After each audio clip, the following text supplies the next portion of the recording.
Welcome to Are You Quizzing Me? I'm Vineet Nair with my co-host Aditya Kashyap. This is a quizzing trivia podcast show. Join us as we dive deep into history, science, sport, pop culture, and so much more. Let's get quizzing.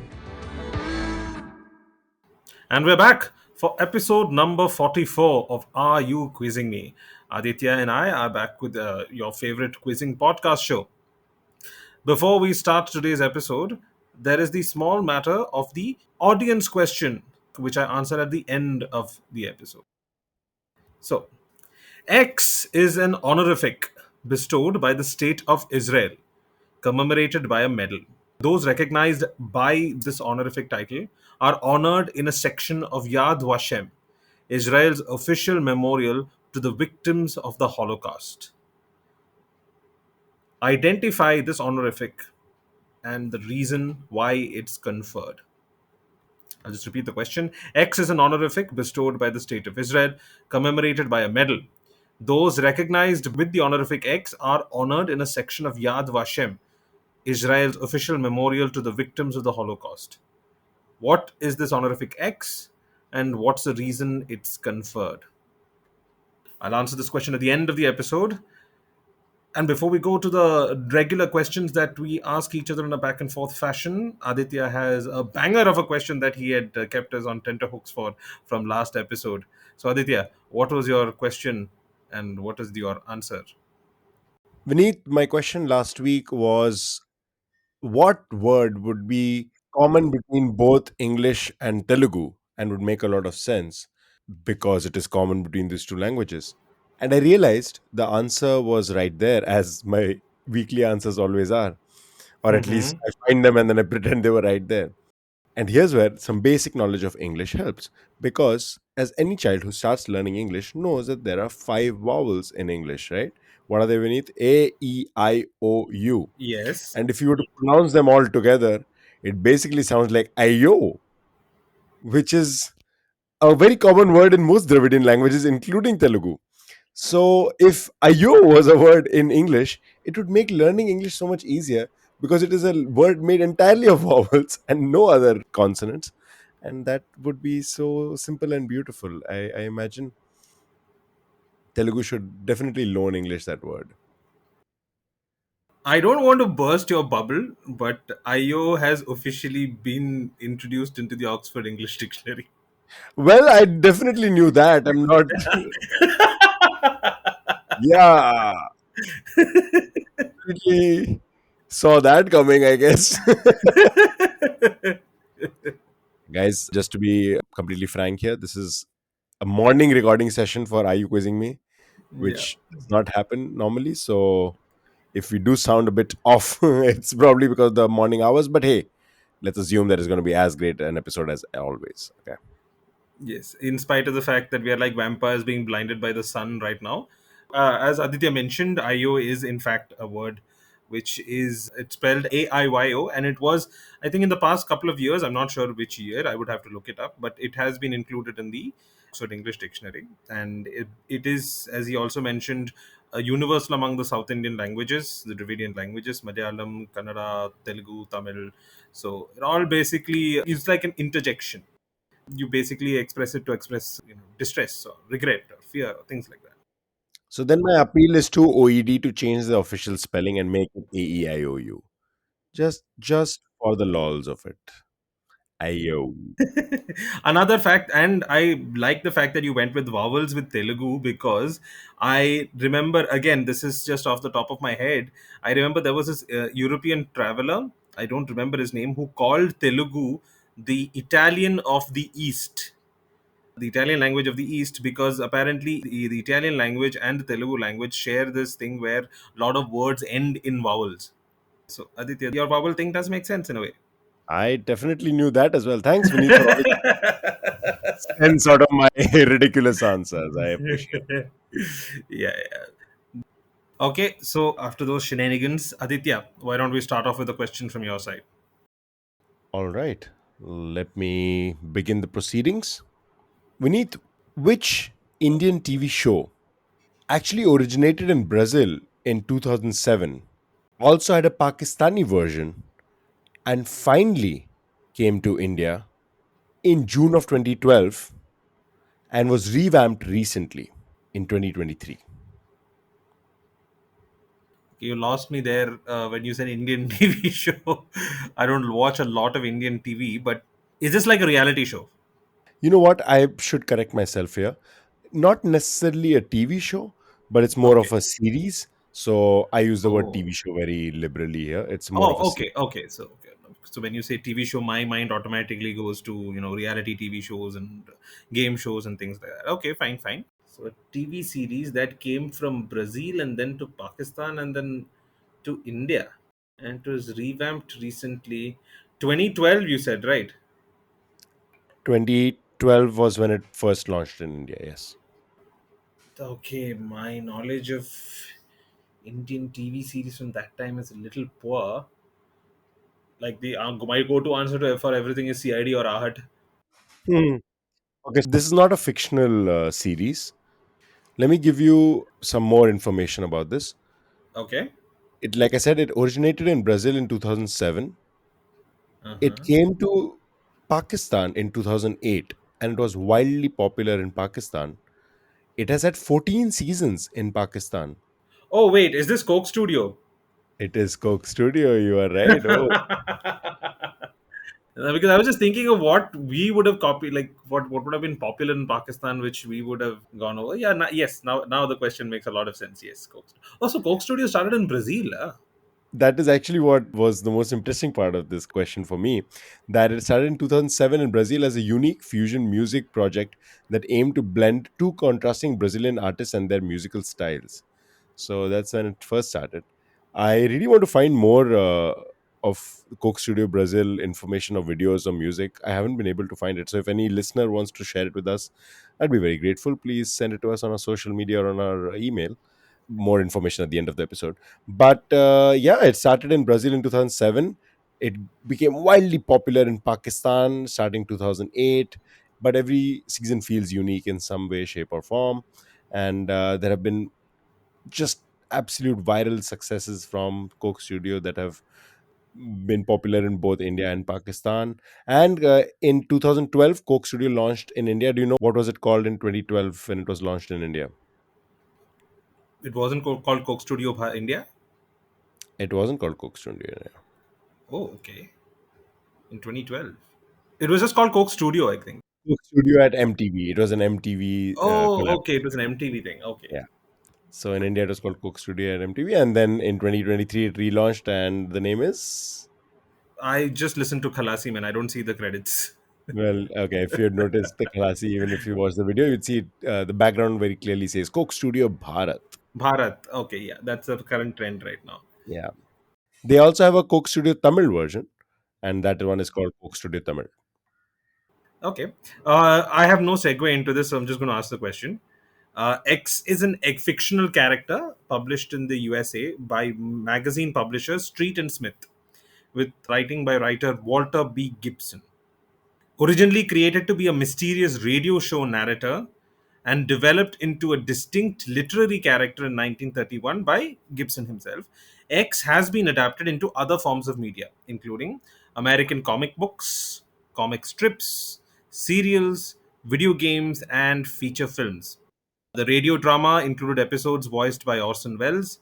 And when Bob Kane and Bill Finger first developed Batman, they patterned the character after pulp mystery men such as X. Bill Finger actually later publicly acknowledged that my first Batman script was a takeoff on an X story.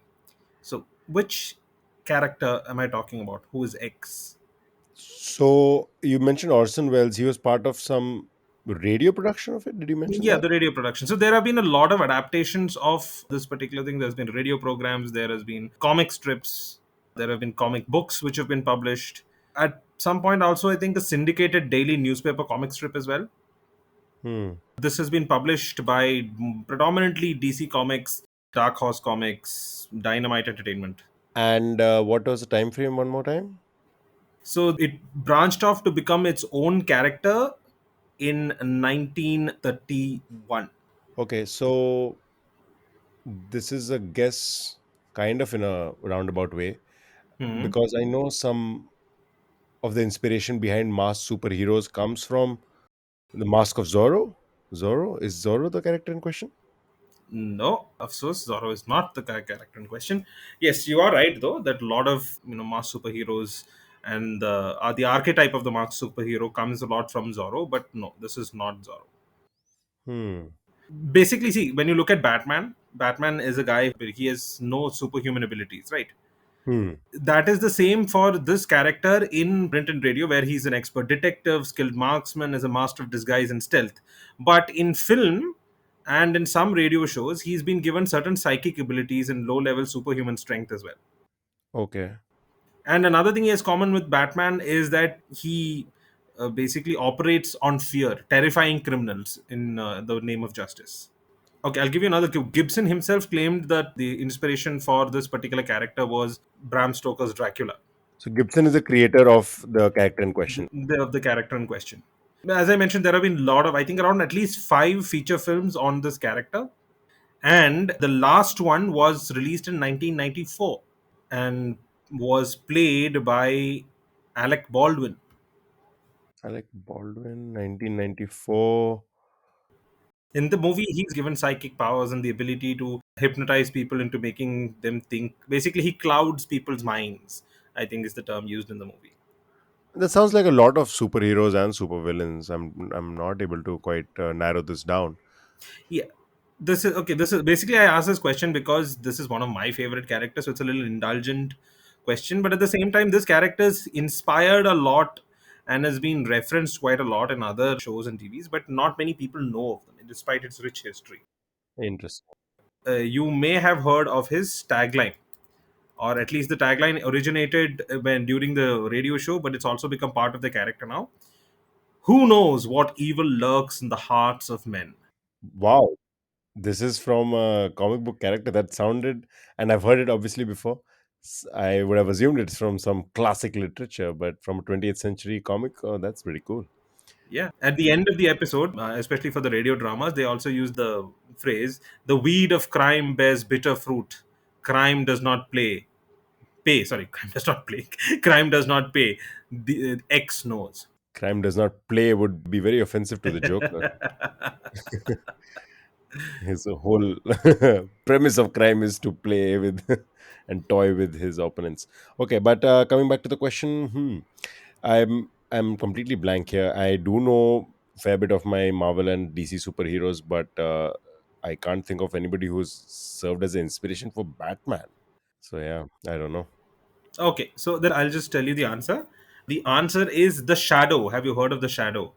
I've seen it, and I mean literally my own. But No, fair enough, fair enough. No, this is one of my kind of favorite characters, but I think a okay. lot of that was influenced by the fact that I saw the movie when I was quite young, The Hmm, Shadow, and it left hmm, an impression. Doesn't stand up now, but I think again it's a 90s movie, and when you watch it as a kid, obviously it'll seem better. But the character itself is quite fascinating. I mentioned 1994 was the last time we had a movie from this character, but Sam Raimi for a long time was attached to create a feature film on this, but then I think that dropped off at some point. And you've heard of author James Patterson, right? yeah. James Patterson has, I think, restarted novelizations of this character, literary adaptations of this character as well from the 1930s, and he directly inspired Batman. A lot of Batman's characteristics come from him. He's like a socialite kind of dilettante rich person in like broad daylight, and when night comes he turns into the shadow. But Hmm. unlike Batman, he does use guns. But then fair point, Batman in his first appearances did use guns.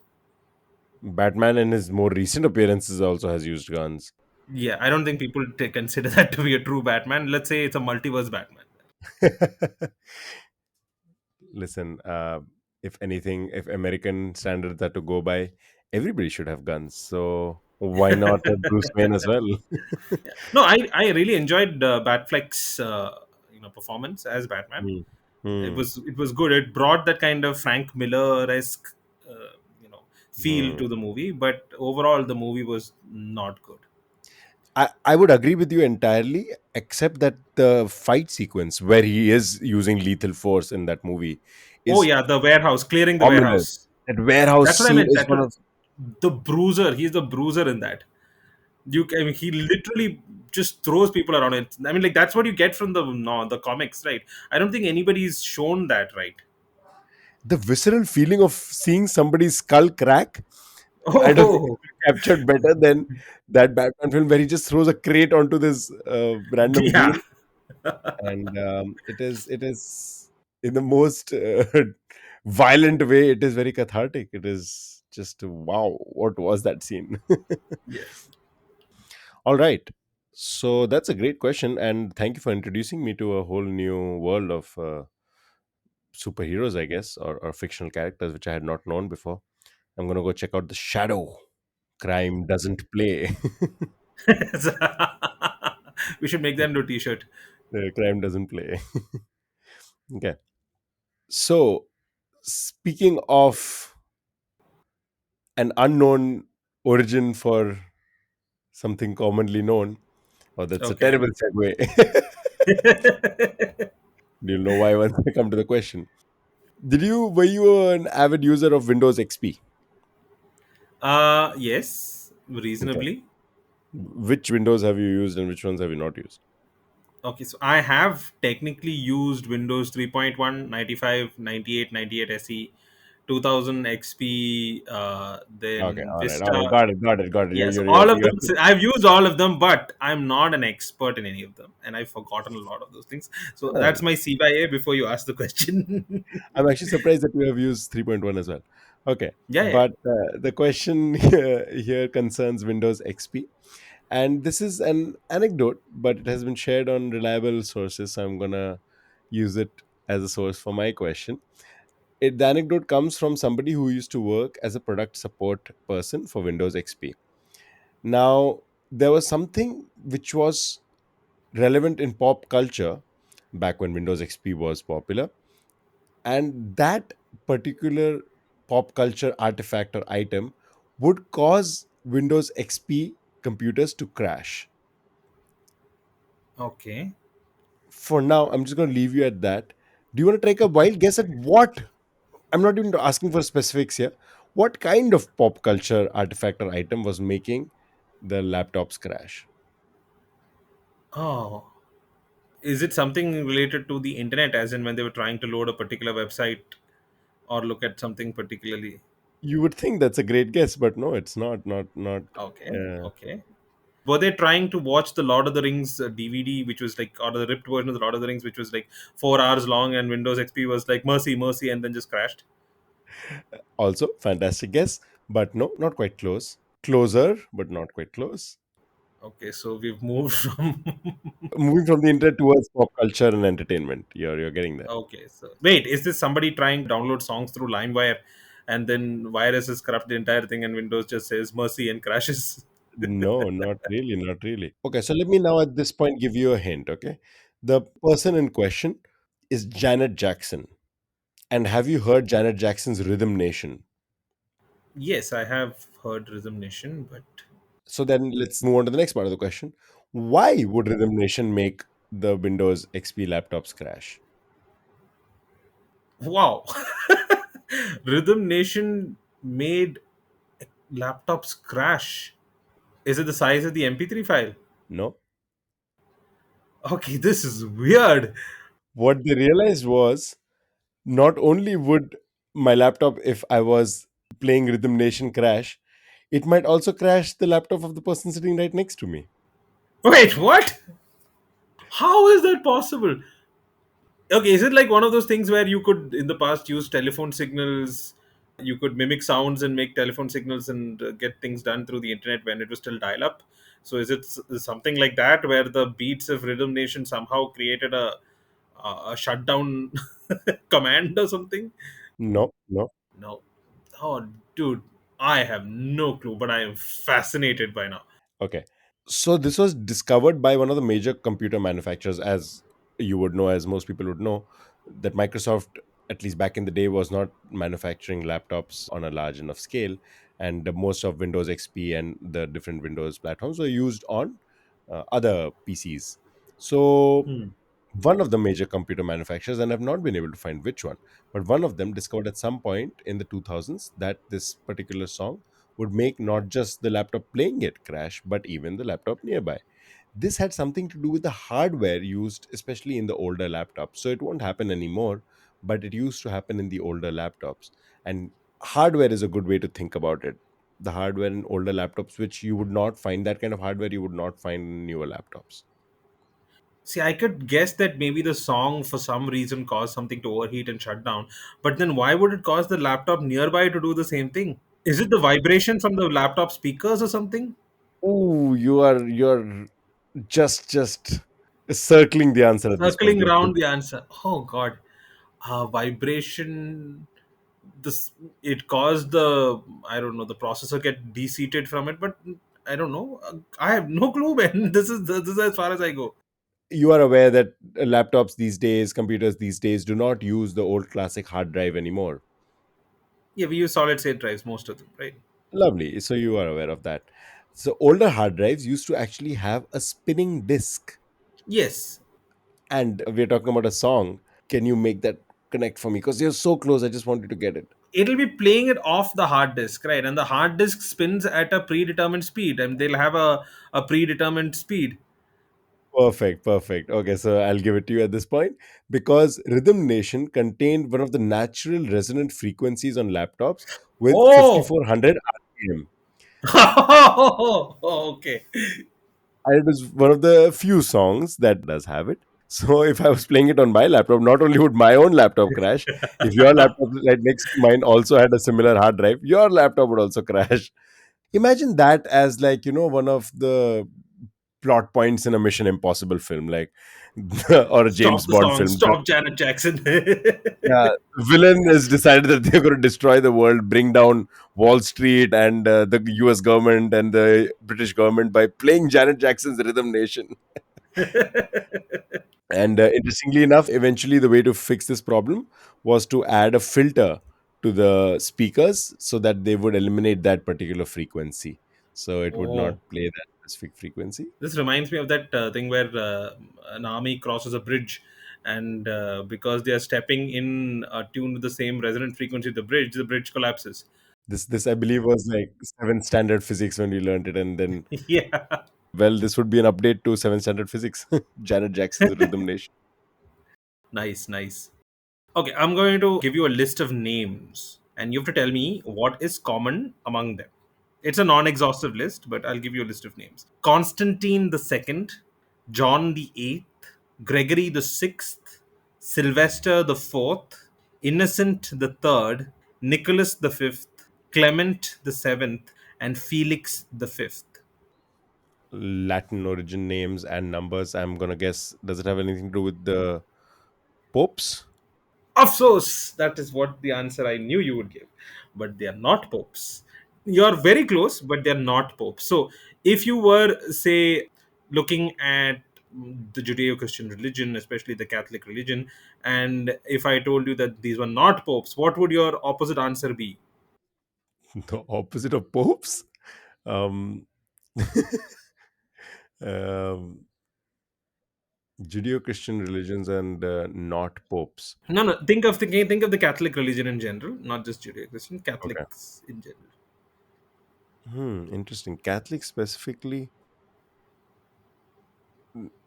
is it the person who plays the devil's advocate in the? No, no, they're not. They're not the plays. They basically, the title is the Devil's Advocate, so they don't play. But so no, these are not those. You're closer with popes, but not Okay. close at all at the same time. Like I'm giving you the clue. The opposite. Think the opposite. Think the opposite of pope.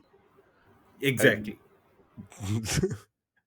which is basically the head of the Roman Catholic Church. Yeah, I'm trying to think what is the opposite, right? The foot of the Roman Catholic Church. No, no, no, no. You're thinking too much. You're thinking too much. Very simple question. What is the opposite of a pope? My clue to you would be: say, for example, in the Bible, Christ is the Savior, the Redeemer. Okay. Who's the opposite on that side? Antichrist. Antichrist. I love how you to handhold me into that answer. And so, who would be the opposite of the Pope? The anti-pope? Yes. So these people, all I've mentioned, they're all Anti-popes, in Latin anti-papa. So these are all people who claim to be the Bishop of Rome and the leader of the Catholic Church in opposition to the legitimately elected Pope. So what happens is, due to many political and religious reasons, there may be two factions, or maybe somebody propped up by the Holy Roman Empire as an anti-pope. Okay. So these are all Okay. people who were anti-popes. Okay. So between especially the third and mid 15th centuries, anti-popes were supported by factions within the church itself and other secular rulers. Hmm. Interesting. I would suggest everybody listening, as I mentioned last week, I had recommended this podcast called Noble Blood. If you want to listen to a hilarious anti-pope, about a hilarious anti-pope, you can listen to the episode called The Thrift Shop Pope, which talks about Pope Michael the First. It is a story you would have to hear to believe. Ooh, wow, that is pretty cool. I'll check out the episode. That sounds great. So, because you were inspired by an important podcast episode that you loved, I'm going to use another podcast episode that I recently heard and I thought was fantastic. And I'm going to use that as an inspiration for this question. And I'll tell you at the end of the question what podcast and which episode it is. The question is, there is a song X that has dubious origins. We're not quite sure where it originated from, which is rare for songs. Usually, you know exactly where a song comes from, and this is a modern pop song. So it isn't even like a random old ancient song that people would not know about. It's a modern song, yet people do not know exactly who came up with it. Tell me what song X is, and here are the potential origin stories for X. A Trinidadian artist, Anselm Douglas, claimed that the song, quote, is a man bashing song. Here it helps to understand the fact that one of the most iconic lines from the song, which people might not associate with man bashing, actually is a term that is used to describe men and how badly they might behave towards women sometimes. Okay, so this is origin number one. The other origin stories are, or at least the second one, is that it was created by 20 Fingers and Gillette in 1995, and it had actually been inspired by something which was created even earlier in 1992 by the rap duo Miami Boom Productions out of Jacksonville, Florida. This was actually inspired by 1987 song Pump Up the Party by songwriter and producer Stevie B, which is released under the pseudonym Hassan, and included the iconic lyrics which became the name of X eventually. So Pump Up the Party was a 1987 song. It inspired a 1992 rap duo which eventually became a 1995 song, and all of these songs have something in common, which is the potential second origin story for X. Now, the third and Wow. the last one that I'm going to tell you has got to do with a high school football game mascot. And whenever this football team would be performing, the supporters would be chanting something. And that also became a potential origin for X, and how it might have inspired the musician to compose X. So here we have three different origin stories. One has to do with it being actually a metaphor for man bashing and how men behave badly towards women, so a feminist kind of a song. The second is actually based off of Pump Up the Party, which was a popular enough song in 1987, and it was resampled and reused eventually, and it became, over time it evolved into this song. And the third one is a chant that supporters of a certain high school team would say every time the mascot came out. And what is this song in question, X? Okay. To say that I am lost would be an understatement. It's more like being at Point Nemo with no ships around. I'm at the most isolated place on Earth right now. I have no clue which song this could be. You have heard the song, you have probably sang the song, and I can Oh, imagine most people around you have heard and sang the song. Like, it is that common a song. okay. Okay, the man bashing thing is not going to give me anything because unless I know the term, I don't think I'll be able to get it. A song with this kind of pedigree from the 80s and it became the 90s. Wait, is it Tub Thumping's Chumbawamba or something there? No. Okay, because I was thinking when you said high school football, maybe I'm like, I get knocked down. But no. It released in the 90s, you're saying, right? Okay, actually, the official song that is probably the most famous version of the song came out on 26 July 2000. 2000. Yeah, but it has had iterations or some potential earlier version in the preceding decades as well. Wow. When you started off with your first clue, I thought maybe No Woman, No Cry or There Ain't No Sunshine, something like that, but no. Dude, you'll have to give me some other clue. I am lost beyond description. You said a very interesting word, but I will use that as a clue later. Let me actually focus on the third origin story here, and let me give you a bit more context. So, John Michael Davis from Michigan actually contacted the podcast producer that I actually found this piece of trivia on, and told Okay. him that his hometown is sometimes referred to as the Dash Patch. Dash is again a very specific word that is used as a lyric in X and also in the title of X. The Okay. Dash Patch, and also Dash also refers to, by the way, the phrase you would use for misbehaved men. So it connects back to first origin story. So anyways, Oh, okay. the Dash Patch, and the crowd at the high school football games frequently chanted X, which, or a version of X, which became the title eventually of the song. This was in the state championship run in 1990. So does that lead you a little bit closer? It is the Dash Patch which inspired the slogan, which became the title X. Dash also goes back to the first origin story and is a word that would be used to describe a misbehaved man. And again, this is not a very unknown or uncommon word. It's a very common word that would be used to describe a man who is misbehaving towards women. Um, 2000s song. This isn't a Santana song or something, right? Is it? No. Oh God, I'm not able to parse these clues together. Nothing. Zip, zilch, nada. You have succeeded in creating a question which is absolutely stumped me. Not that you've not done it before, but this one I think is by far the. I have no thoughts. My brain is just like crickets right now. They're just crickets or noises of crickets right now in my brain. Okay, so let me tell you the word that you said that was very curious choice that you used just now. You said this pedigree of song. Wait, who let the dogs out?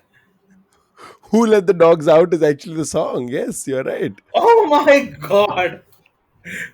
Yes, now it makes more sense. Dogs, men who misbehave, dogs. Yes, Baha men who let the dogs out. Who. Exactly. And the chant would be in the high school games would be, ooh, let the dogs out. So let the dogs out Okay, was a statement over there because they were okay, referring to the fact that this was, so the dog patch was actually what was used for the hometown as well. And so the high school supporters would say, ooh, let the dogs out. That became one of the potential sources for who let the dogs out. The other sample that I was talking about from the 1987 song, which was Pump Up the Party, the lyric over there was, who's rocking this dog's house? And oh. Miami Boom heard this. They thought that was a really cool lyric and they decided to sort of twist it, turn it, and it became Who Let the Dogs Out. So, who's rocking this dog's house became Who Let the Dogs Out. And clearly they had a winner at their hands. Now, the 2000 version that I spoke about, 26 July 2000, the song that was released and it topped multiple charts, it was by a band called Baha Men. Bahman, And yeah. it's just one of the most popular songs. It has pretty much lasted more than 2 decades, and most people would be hard pressed to claim that they've never heard this song before. No, I think some people of Generation Alpha and Generation Gen Z might say that because I don't hear it as much as I used to. Like, Perhaps, but I would still say as far as pop songs go, it is one of the songs which has stood the test of time at least for a while now. And I don't mean to say that it is great or anything, because that can be a controversial opinion. In fact, there was a Rolling Stone poll about the most annoying songs ever, and I think "Who Let the Dogs Out" came in at number three. So I'm not claiming that it is high art. no, it's not. Yeah, It does stick with you. It has a yeah. quality that sticks with you. This is the origin story for Who Let the Dogs Out, and rather, I would have to say the controversial or not quite settled origin story for Who Let the Dogs Out, and the podcast in question. And you have to listen to it because I think I did only a half decent job at recounting the origins for this song. Is from a very great podcast show, 99% Invisible, 99 PI as it's also called amongst its fans. And the Okay. episode in question is episode 389, Whomst amongst us let the dogs out again? Okay, I really like the title. If the title is anything to go by, the episode is phenomenal as well. You absolutely, every listener of this show, once you're done with this episode, please go check out 99pi and go listen to this specific episode, because they do a tremendous job of explaining all these potential origins and how they all have some level of truth to it. So nobody's really lying over here. All of them are kind of on the mark, but yeah. Okay, now since you gave me the origin story of a song, I am going to the origin of a particular name. A name, again, which I am sure that you have heard and your friends have heard and everybody has heard. Even if they've not directly interacted with it, they will have at least seen it. The Okay. origin of this name, X, is unknown, Okay. but there are many hypotheses. One of which, in that it's from a French word meaning gold. Hmm. Another is that it's from a Greek word meaning nice or attractive. Hmm. Others believe that the name was chosen because the name was short and easy to pronounce. Okay. Still, another theory by Stella Parks is that the name derives from the Latin name of a genus of the laurel family. She observed that the original design of X includes a laurel wreath. What is X? Laurel wreath makes me think of when films win awards, they have that laurel wreath surrounding their Yes, the names. thing is, you have to remember that when my question I specifically mentions that the original design of X included a laurel wreath. It no longer does. Ah, okay. Sorry, and what is the context of this? Where would I have seen or heard or whatever consumed of this? Let's keep that for later in our pocket Ah, okay, all right, all right. because that's going to be my first clue. So let's see if you can get anything from this. If not, I will tell you who Stella Parks is. You also said gold, and I'm trying to think. Oro. Oh, is it Oreo? Yes, my clue was going to be that Stella Parks is a food writer. Oh, lovely question. I love that so much. I just got it because of the gold. Yes, the French word or meaning gold, which comes from the Latin aurum or orus. The Greek word oreo means nice or attractive.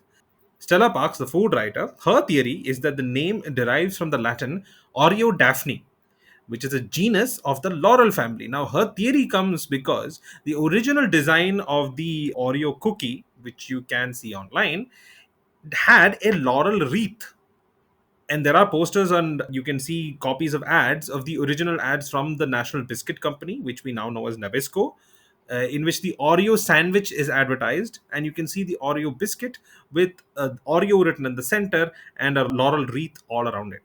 So these are some of the theories on how we got the name Oreo. And great crack, by the way. My clue is going to be Stella Parks is a food writer, and think of the Latin name for gold.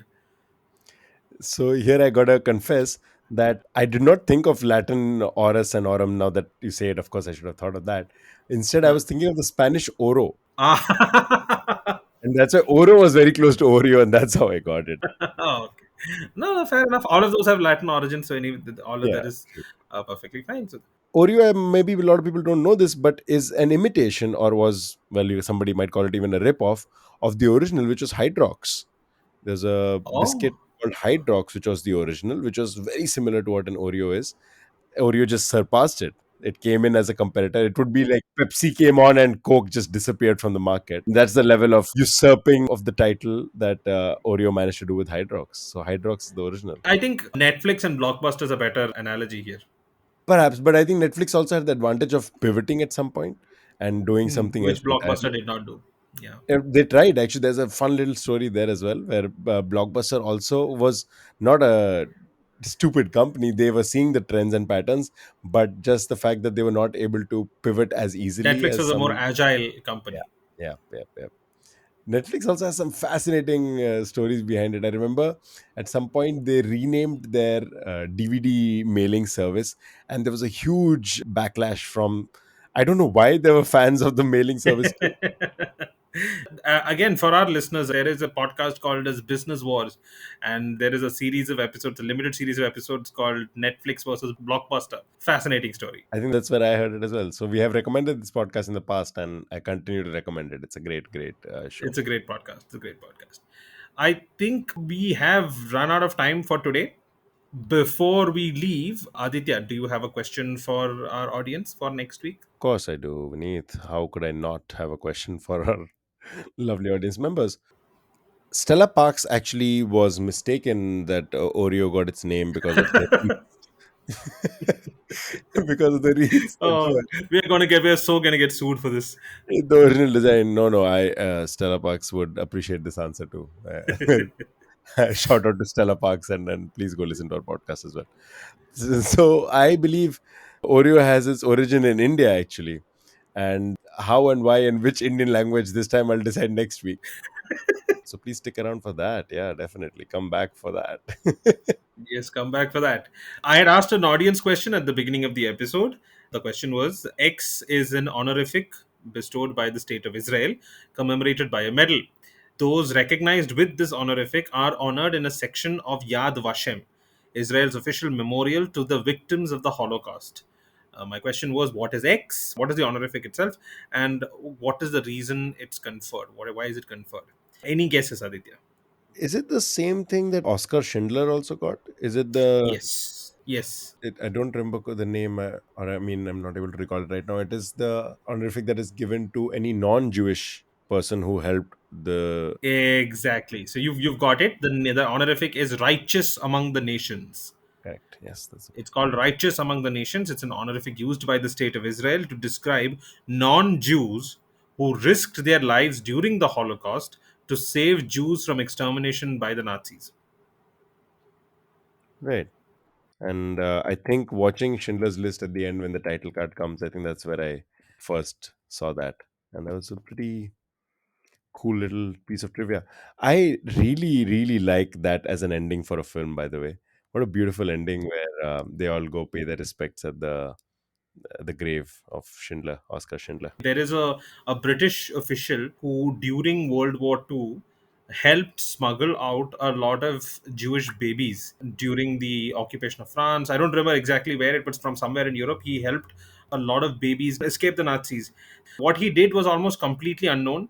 And Hmm. then during the 1990s, the BBC organized a program where they kind of honored him, where they brought him into this auditorium and they sat him in the Oh, front right, row. right, right. Yes, and they asked him about what he'd done, and they told people about what he'd done. And there was one person sitting next to him who was one of the babies that he had rescued, and they talked about it. And in the end, the anchor says, "Is there anybody else here who was saved by this man's actions?" And every single person in the auditorium stands up. My God, that moment gave me chills. I think there's a movie coming up on this person. I just cannot remember his name right now. Apologies, we'll include it in the fact check. But yeah, this is definitely one of those moments. And again, before we leave, what's your podcast or pop culture recommendation for the week?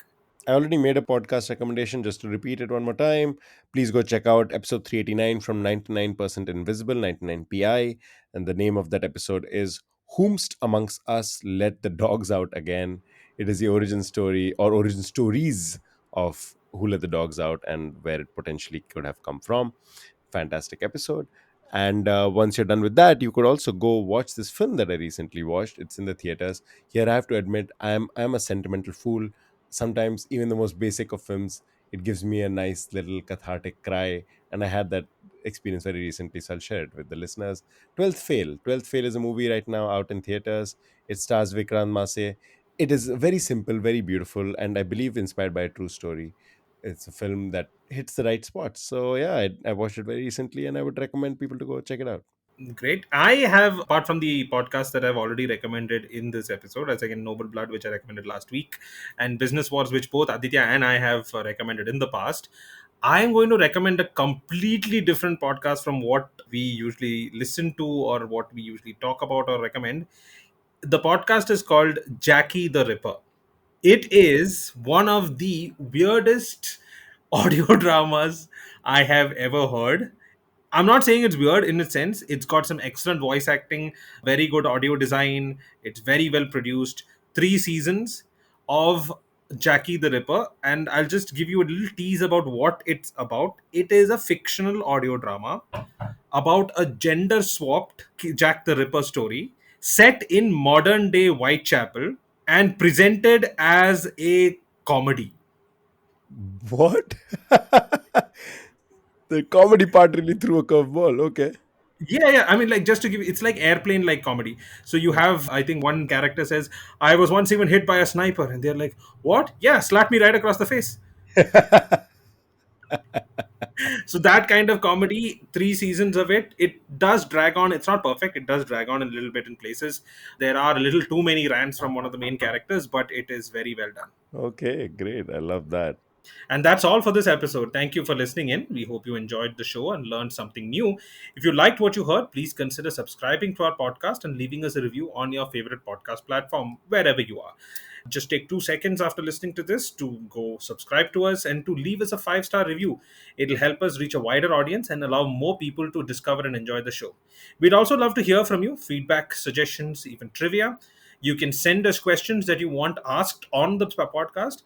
For that, just send us an email at areyouquizzingme@gmail.com. In the subject line, you can just write a question for the podcast and write the name of the podcast presenter who you want to ask the question. So if you want me to ask the question, just write Vineet in the subject line.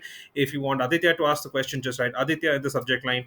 And Scout's Honor will not look at those emails. So it'll be a surprise to us, to the opposite party in any case. You can reach us also on Instagram at Are You Quizzing Me? We appreciate your support and look forward to sharing more episodes with you in the future. Thank you again for tuning in and have a great day. Aditya will be back with the fact check just after the musical sting. See you guys next week.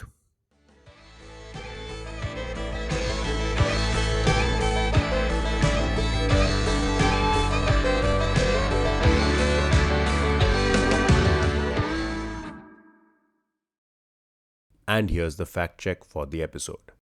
The word Ayo was included in the OED in 2016. 19th century Englishmen coined the phrase Italian of the East when describing Telugu.